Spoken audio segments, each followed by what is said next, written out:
At 22:27 hours on 28th March 1941, Commander Philip Mack saw 3 Italian cruisers that had no idea they were about to die.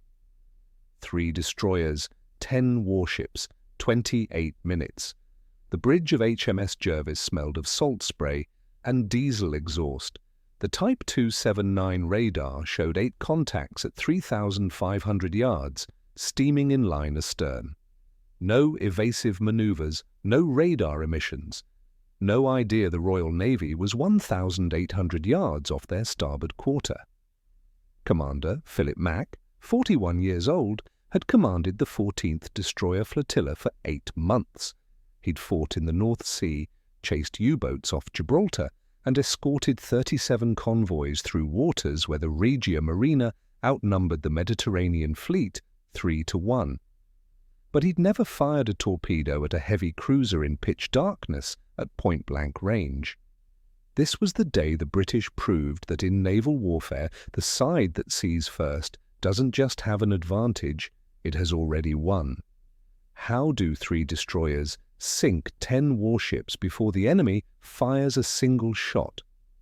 Admiral Angelo Iachino asked the same question 3 hours later, when his fleet had ceased to exist. Then the Italian cruiser Zara switched on her searchlights.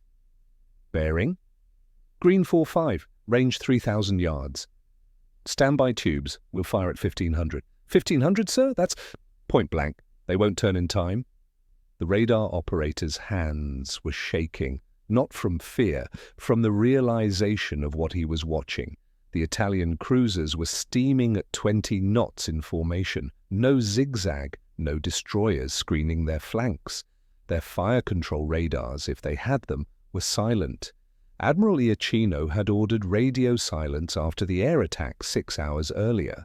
He believed the British fleet was 100 miles to the southeast, chasing phantom radar contacts planted by Italian reconnaissance aircraft. He was wrong by 1,800 yards. A 21-inch Mark 9 torpedo carried a 750-pound Torpex warhead and could travel 10,000 yards at 36 knots. But the firing solution HMS Jervis was calculating wasn't in the manual. Range 1,500 yards, target speed 20 knots. Deflection angle, 60 degrees. Firing at that range meant the torpedoes would arm 2 seconds before impact. If the warheads didn't shatter on contact, if the cruiser turned, the torpedoes would pass astern. If Jervis fired too early, the Italian lookouts would see the wakes and sound the alarm. Mack had 1,500 yards to decide, fire now and risk detection, or close to 1,000 yards and guarantee the cruiser would see Jervis's silhouette against the stars. Why were the Italians sailing without destroyer screens? Doctrine required heavy cruisers to maintain anti-submarine escorts at all times, unless they'd lost their destroyers earlier in the battle, and no one had told Mack. You've probably heard that Italian cruisers were poorly designed, undermanned, underarmored, outgunned by British ships. That's not true. HMS Jervis was 1,700 tons, 356 feet long, armed with 6 4.7-inch guns and 10 torpedo tubes. The Italian heavy cruiser Zara displaced 11,870 tons, mounted 8 8-inch guns in 4 turrets, carried armor belts 150 mm thick, and could make 32 knots. British County-class cruisers had 114 mm armor belts and topped out at 31 knots. On paper, the Italians had superior ships. What they didn't have was radar doctrine. On radar, Zara looked like a city block made of steel. On her bridge, no one was looking astern. At 22:31, Zara's aft searchlight snapped on. The beams swept the water 2,000 yards to starboard, searching for British battleships. She never looked astern. Bridge gunnery, searchlight bearing green 60. Don't engage, they're hunting battleships, let them look. And if they find us, then we fire everything. Aboard Zara, Captain Luigi Corsi was writing in the ship's log. The entry, recovered from wreckage in 1948, read, 22:30 hours. No British radar emissions detected. Fleet believes enemy capital ships are 100 miles southeast. Proceeding to Taranto at 20 knots. Weather calm, visibility excellent, morale high. He never finished the sentence. At 22:34, the cruiser Fiume turned her searchlights on. Two beams now sweeping the horizon. The Italian lookouts were searching for the battleship Warspite, which Admiral Cunningham had positioned 4,000 yards to the north. Warspite's 15-inch guns were already trained on Fiume's waterline. But Cunningham had given Mack's destroyers the first shot. The Italians were looking for giants. They never saw the wolves. Then Fiume's searchlight locked onto HMS Greyhound, 1,300 yards astern of Jervis. For 3 seconds, the beam held. Then it swung away. The Italian fire control officer had mistaken the destroyer for a merchant ship. They've seen Greyhound? They saw her? They didn't recognize her? How long until they do? 40 seconds, maybe less. If Mack succeeded, the Royal Navy would prove that radar could turn numerical inferiority into tactical dominance and force Italy to abandon night operations across the entire Mediterranean. If he failed, Cunningham's battleships would be exposed to daylight air attack tomorrow morning with no destroyer screen. Malta's convoys, the North African campaign, the entire Mediterranean balance, all dependent on whether 3 destroyers could sink cruisers in the dark without being detected. At 22:36, HMS Jervis crossed Zara's wake at 1,200 yards. The sea was calm, visibility unlimited. The Italian cruiser's quarterdeck was lit by battle lanterns, sailors visible on deck, damage control parties standing by. No one was looking astern. Mack gave the order. Fire all port tubes, full salvo. 5 torpedoes left HMS Jervis at 22:36:40. 5 more left HMS Janus at 22:36:55. HMS Nubian, 800 yards to starboard, fired 4. 14 torpedoes in the water. Track angle 120 degrees. Estimated time to impact 90 seconds. The Italians saw nothing until the wakes crossed the searchlight beams. You're watching history no one teaches, not in schools, not in documentaries, not on streaming services. This channel exists because you subscribe. If this is the kind of history you want more of, clinical, precise, no propaganda, hit subscribe. Now, 90 seconds until impact. The first torpedo struck Zara at 22:38:10, frame 82, starboard side, directly below the aft funnel. The explosion tore through the cruiser's engine room and detonated a fuel bunker. Zara lost power instantly. Her turbines stopped. Her lights went out. She began listing 12 degrees to starboard. The second torpedo struck 8 seconds later.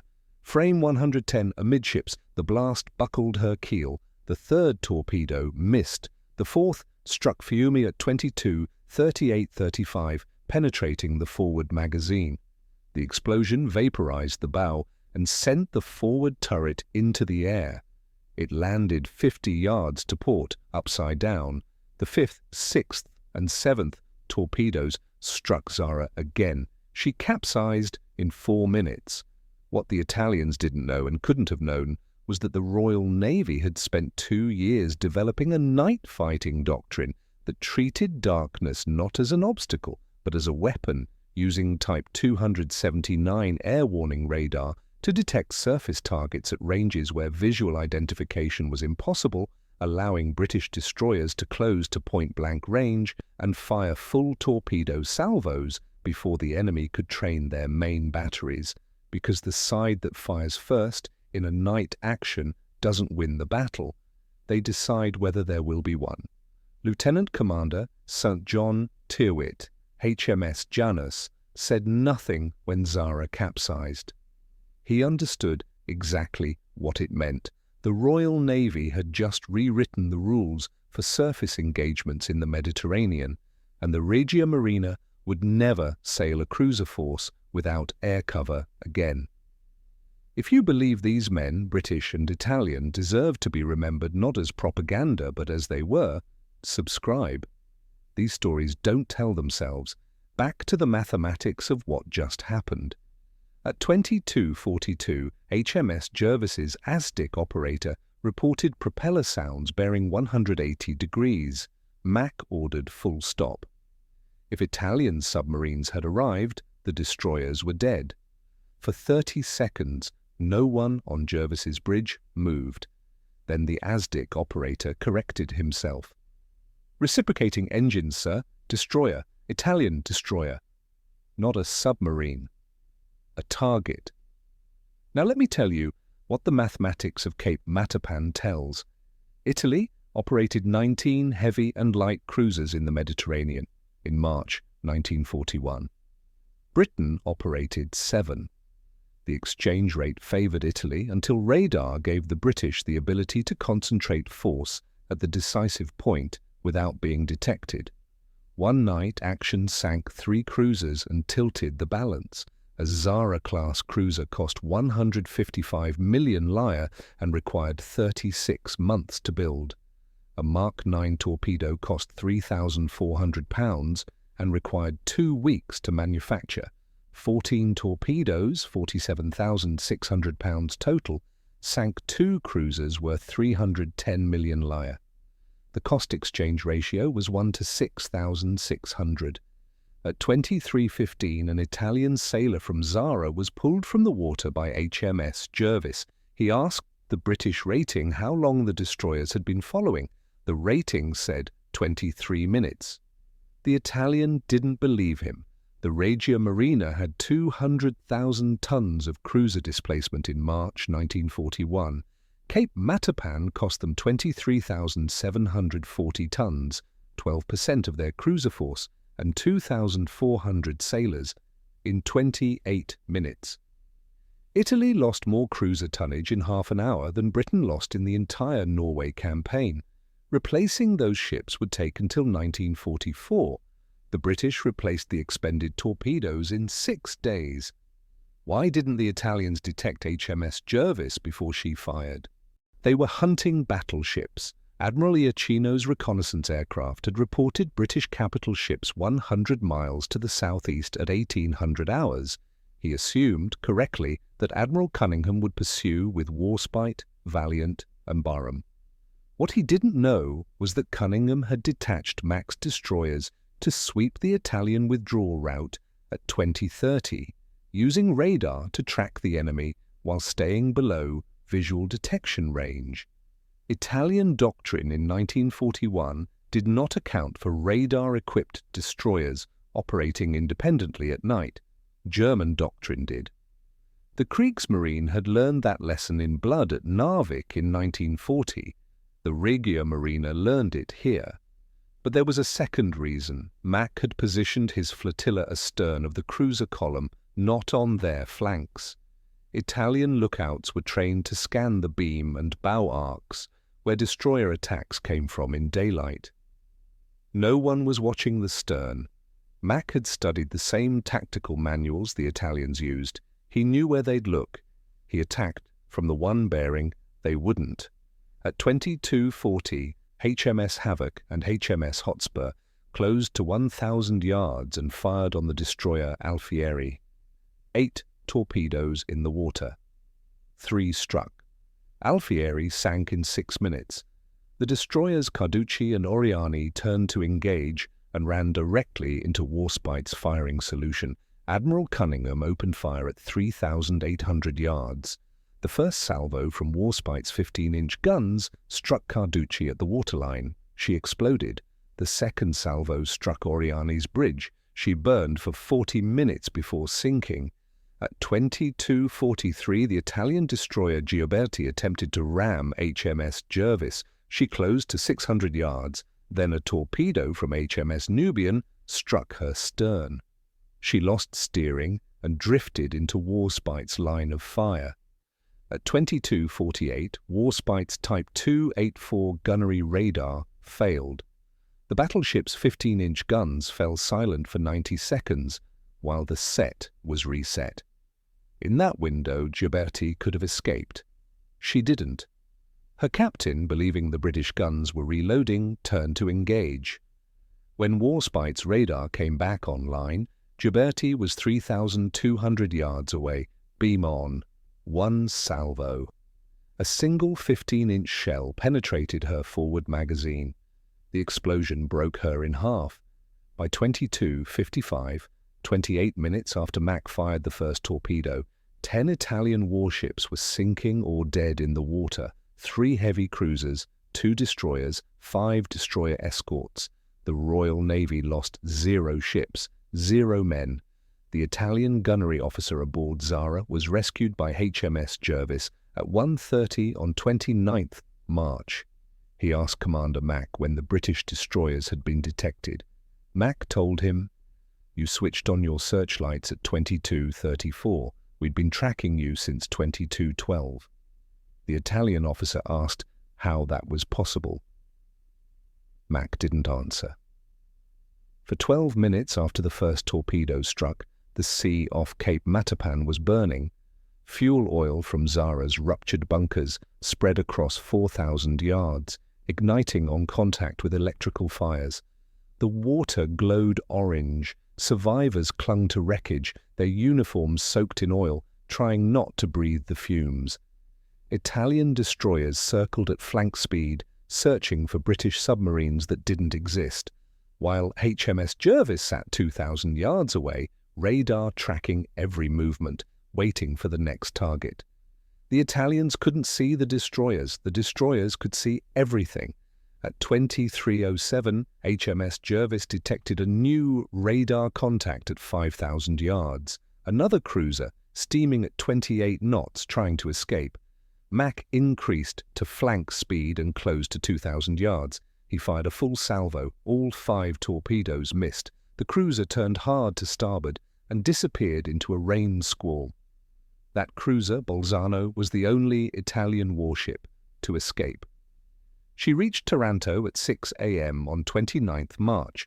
Her captain reported that British destroyers had attacked from astern, using radar to track his formation in total darkness, and that Italian doctrine had no counter for radar-directed night attacks at point-blank range. The Regia Marina's staff officers didn't believe him. Radar, they said, was a defensive technology, useful for detecting air raids, not for surface gunnery.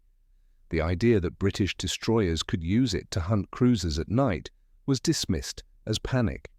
3 weeks later, when ultra-decrypts confirmed that every Italian cruiser squadron in the Mediterranean had been ordered to avoid night operations unless air cover was available, the Admiralty understood.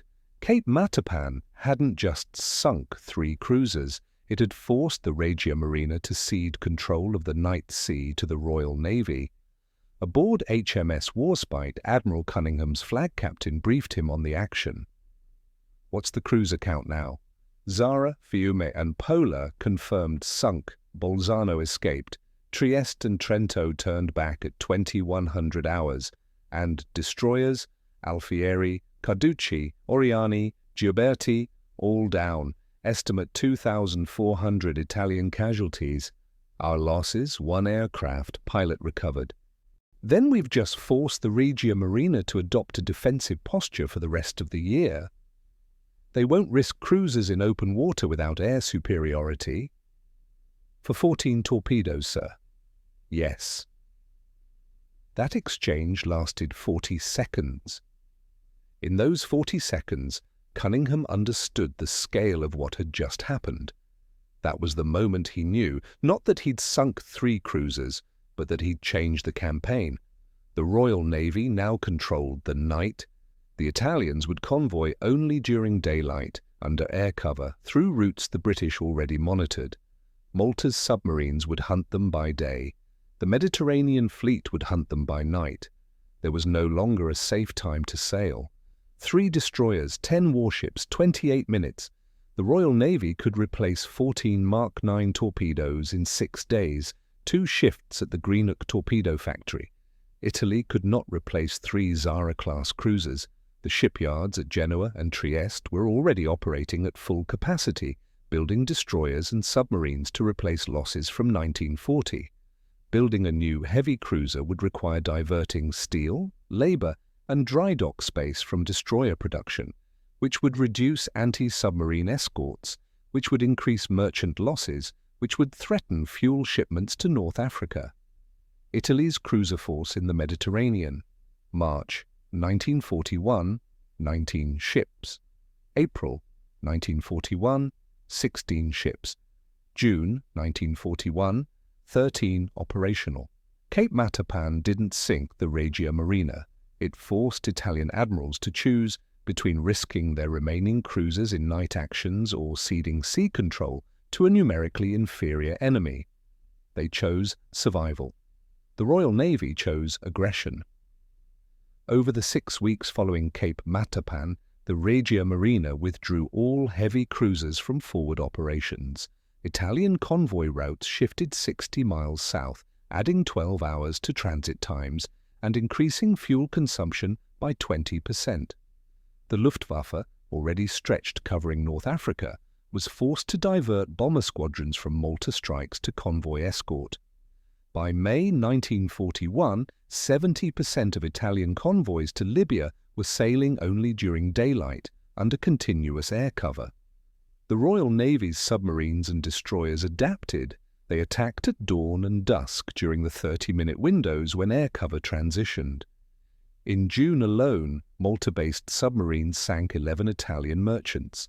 Admiral Cunningham's after-action report stated, "The enemy's reluctance to operate at night represents a tactical victory of the first order." He didn't mention radar. The Italians didn't need to know.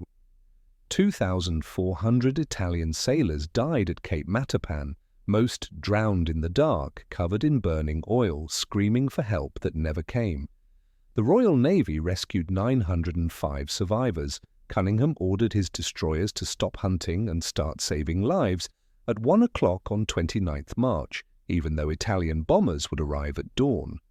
One of Mac's officers asked why they were risking the flotilla for enemy survivors. Mac said, "Because we're the Royal Navy." 905 Italians went home because of that order. They never forgot it. In 1947, a naval historian asked Commander Philip Mack, by then Vice Admiral Sir Philip Mack, when he knew the battle had changed the war. Mack said, "I knew we'd sunk 3 cruisers. Whether that mattered was for someone else to calculate. We fired the torpedoes. Cunningham wrote the dispatch. Churchill read it to Parliament. I went back to Malta and waited for the next convoy." It wasn't bravery that won at Matapan, it was mathematics. The British had calculated the exchange rate, 3 Italian cruisers for 14 torpedoes, and accepted it. The Italians had calculated the risk of operating without radar and rejected it. One side understood that naval warfare in 1941 was about sensors, not steel. The other side learned it when their cruisers exploded. This wasn't a story about 3 destroyers sinking 10 ships in 28 minutes. It was proof that the Royal Navy understood a truth the Axis never accepted. In modern naval warfare, the side that sees first doesn't need to be bigger, faster, or better armed. They just need to see and fire. If this stayed with you, press like. In one word, tell us what this was. Subscribe. Because when history stops being examined, it turns into myth. Thank you for watching Britain in Battle.